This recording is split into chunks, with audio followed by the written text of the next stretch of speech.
Okay, I should have just did it this way to start with. Basically it's the same.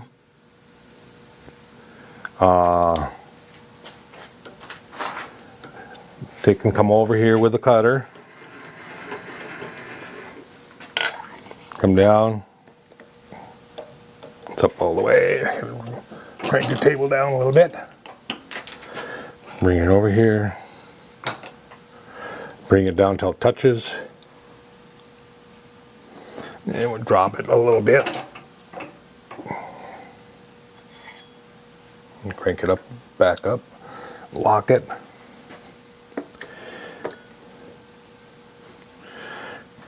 And then we go about setting our part in there again and lining it up with the scribe line. Same as before. Oop.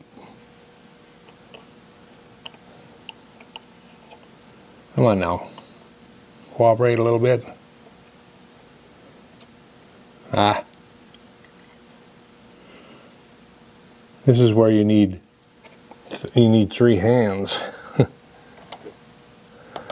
Bring that in so it's just snug, just not quite snug. I got it in the crotch of by my elbow, in the crotch of my arm there, and that way I can tighten it while I still hold on to it. Why am I having difficulties here? Right there. Right there. That looks good. Alright. You don't need to tighten it up tight, just won't move, so it won't move. Alright. Oh, that's wide open. We don't want that. We don't want that. We want about 2 steps down from there. That's much too fast. Unless you want to hear it squealing.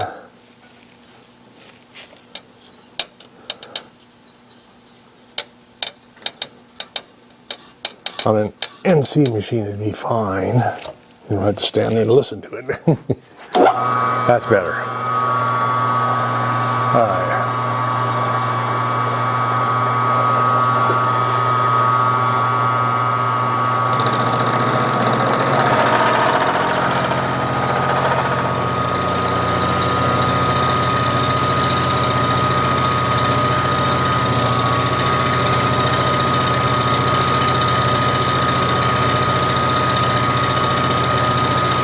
This is 7075 T6 aluminum here, I can tell.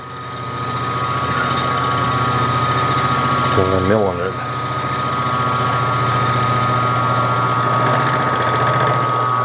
I think we'll take it the same way.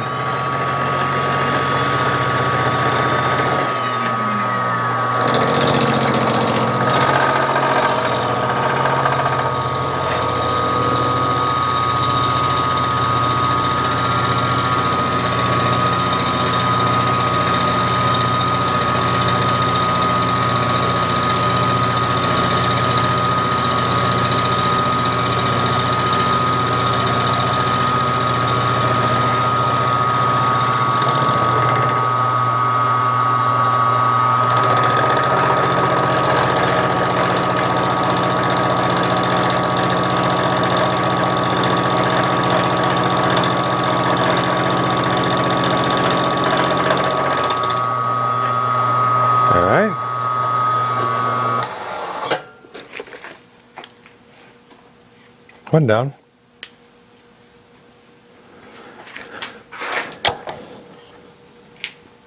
This one here, we'll have to mill this top down a little bit. What I'm doing is I'm leaving a 125 thickness here.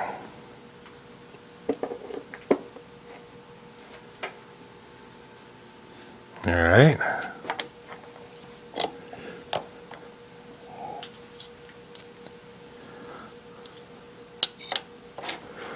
Parallel up there.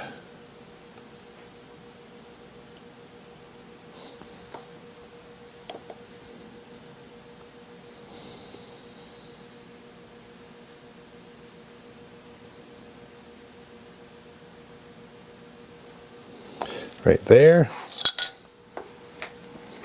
Tighten it up.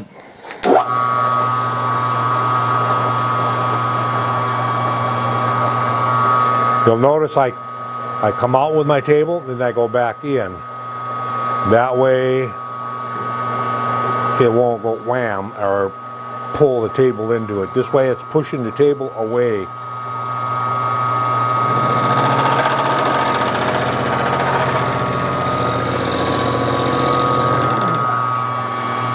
A little bit. That cutter's got a radius on it. It's got to stay out a ways. And now we're climb cutting, but we're climb cutting with over half of the cutter. As long as you climb cut with over, take a cut over half of the cutter, you're fine until you get to the end of the cut, to where it comes down to less than half. Then you got to slow down because it could pull the table in again, pull the backlash out. But as long as you cut with 50% or more of the diameter of the cutter, you're fine in the cut.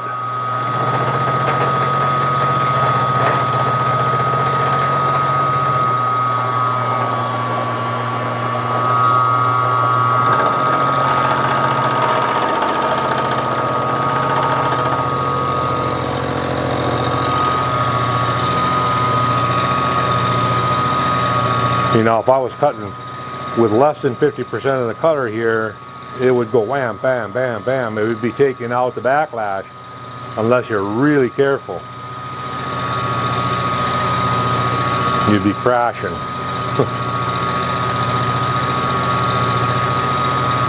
And when you get to the end, you just slow it down. And the reason I'm taking a cut on the back on this last one is that I don't have a big burr on it. I'm just pulling it in. I normally like to cut against the solid jaw of the vise. The solid jaw of the vise.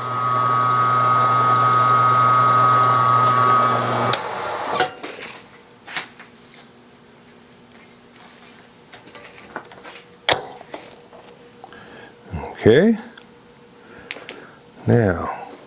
Now we got one more here to do like that, and then after that we got these here that we're going to have to crank the knee down and sneak up on it. These here we can just take it all at once. This one here is a little narrower. I had different stock. I just grabbed stock, pieces of scrap stock, so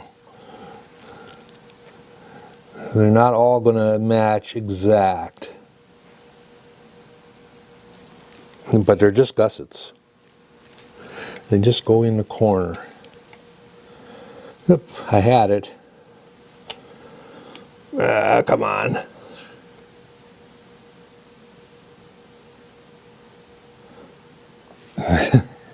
Push it with my chin. All right.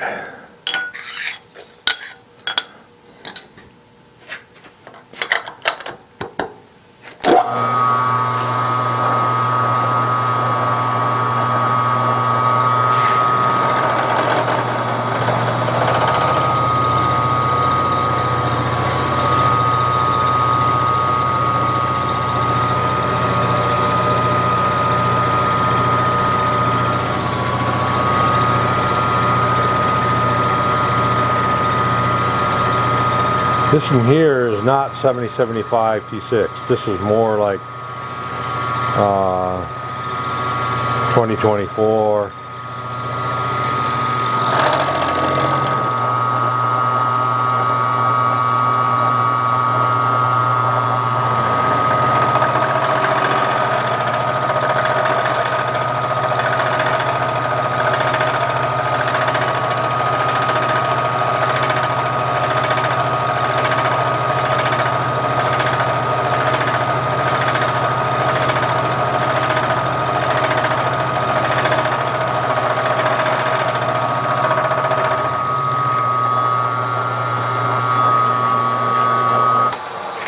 Okay.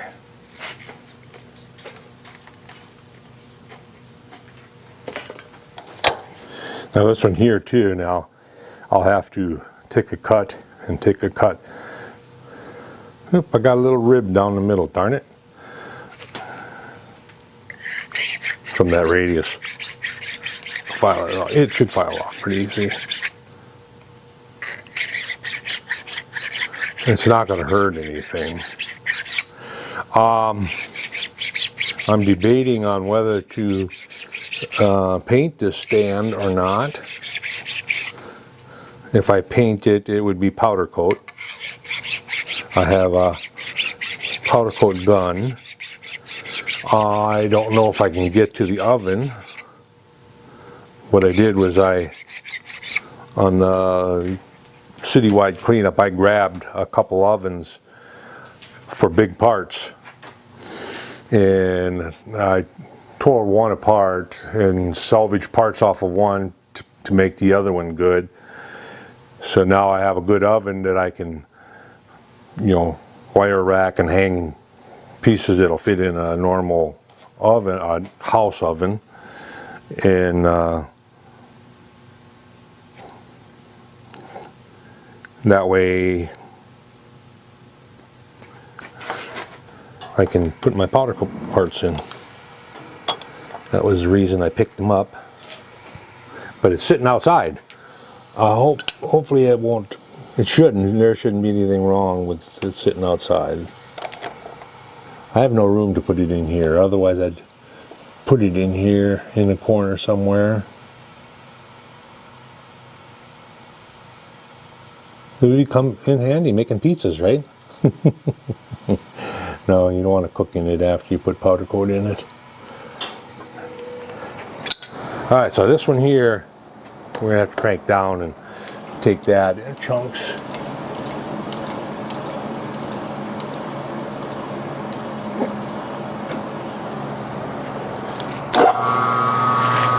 Until we get up to the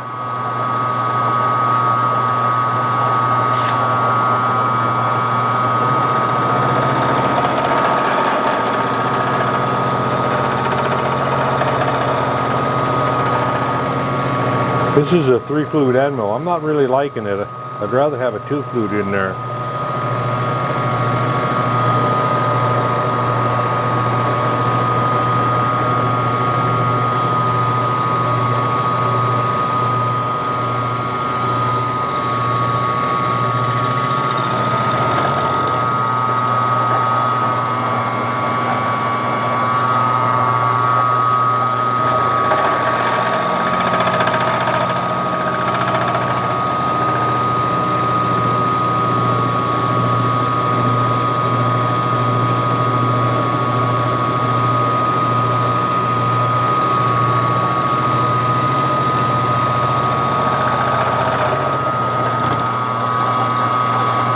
Okay.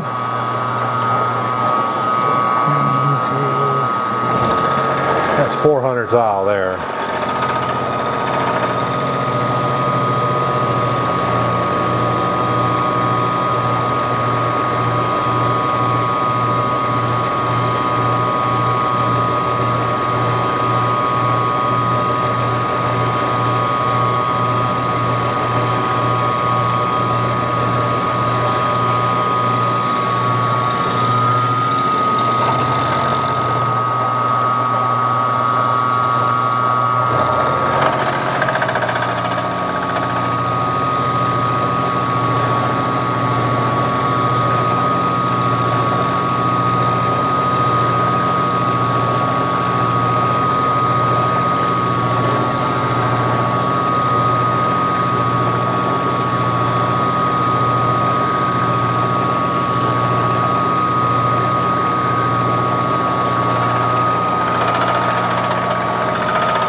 Make sure I turn that the right way.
There's even a little rib in the middle, but that's okay. It'll get, it's not very thick.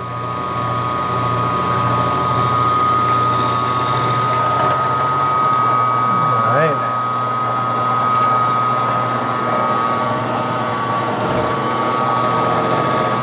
Should we take her to the scribe line?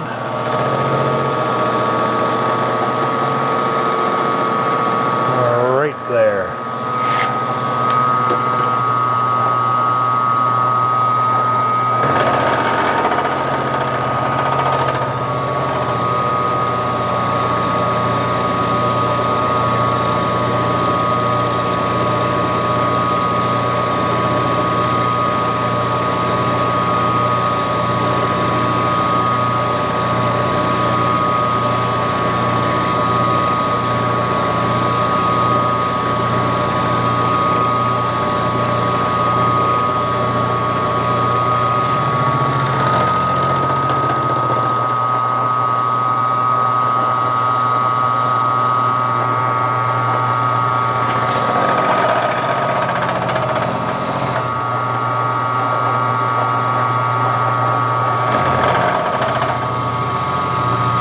I'm going to have to take another pass down the middle.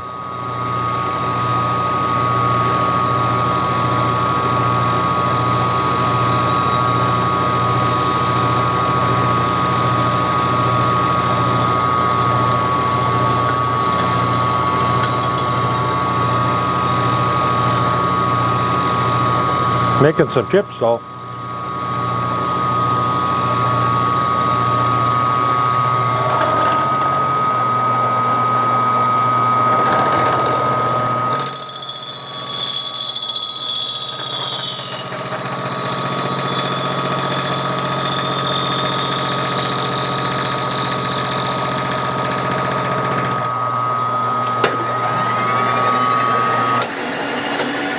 Think that part's warm?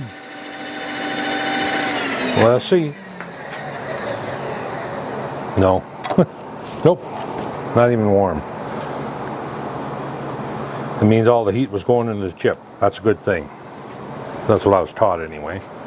I was always taught that the best setup is got all the heat going into the chips. And that was a prime example of it there, with all that milling. Now, this one's got a lot of material to take off. Of course, that other one had a lot too.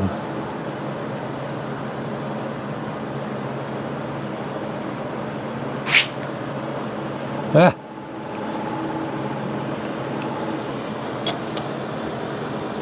Oh, it's narrower. That's why.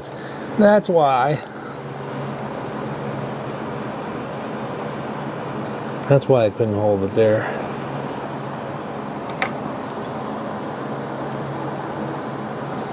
It's close enough to the scribe line. Now, drop her a bunch again.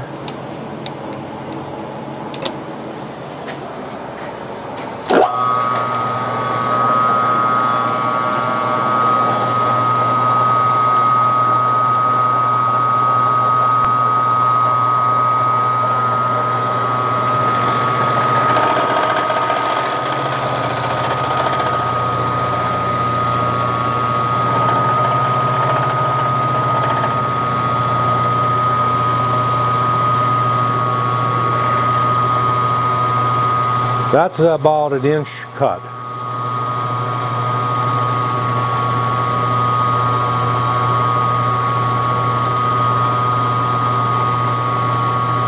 Peeling them out of there pretty nice though.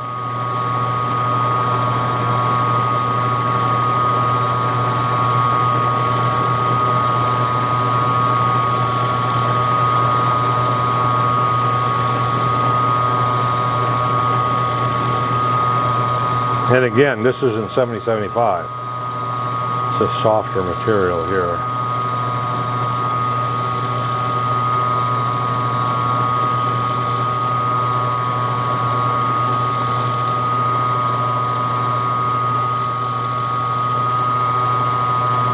Got to be careful here. Well, on the end, there's nothing supporting it really.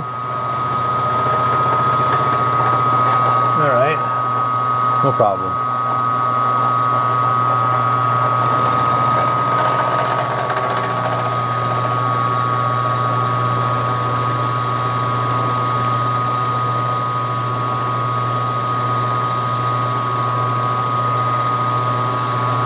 These chips remind me of my hydrotil days. The tinkle, or when they hit the floor, you can hear them tinkle, tinkle, tinkle.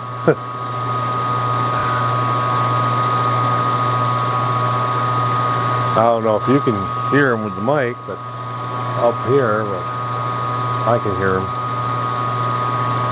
jingling away.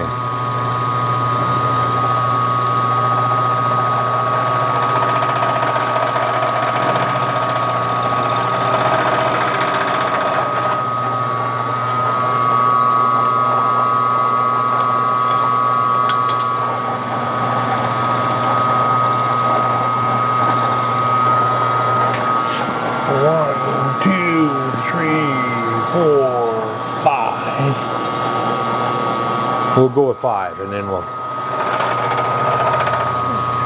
half an inch this time.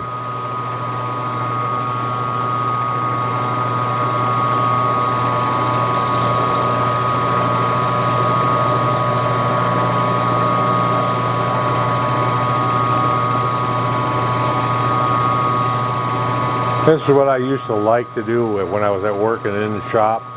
Just make the chips fly.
Should be a chunk here going. Don't be going in there. There we go. I always had visions of that chunk going into the cutter.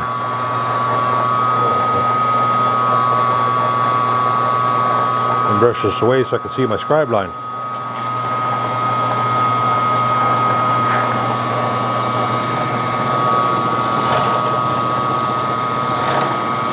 Right there.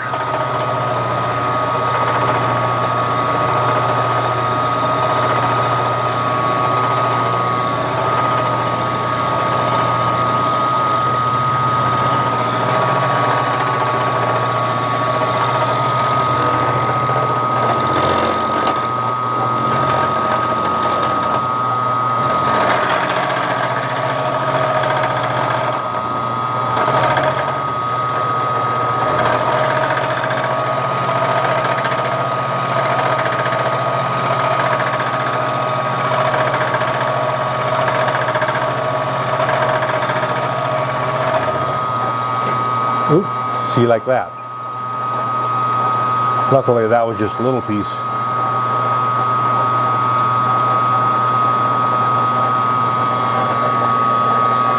Didn't clean up on there, but that's okay.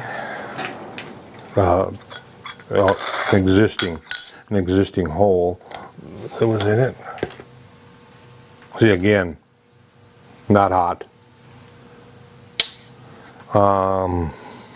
Now, I want to take these that are supposed to be 2 inches tall and cut them down to 2 inches tall.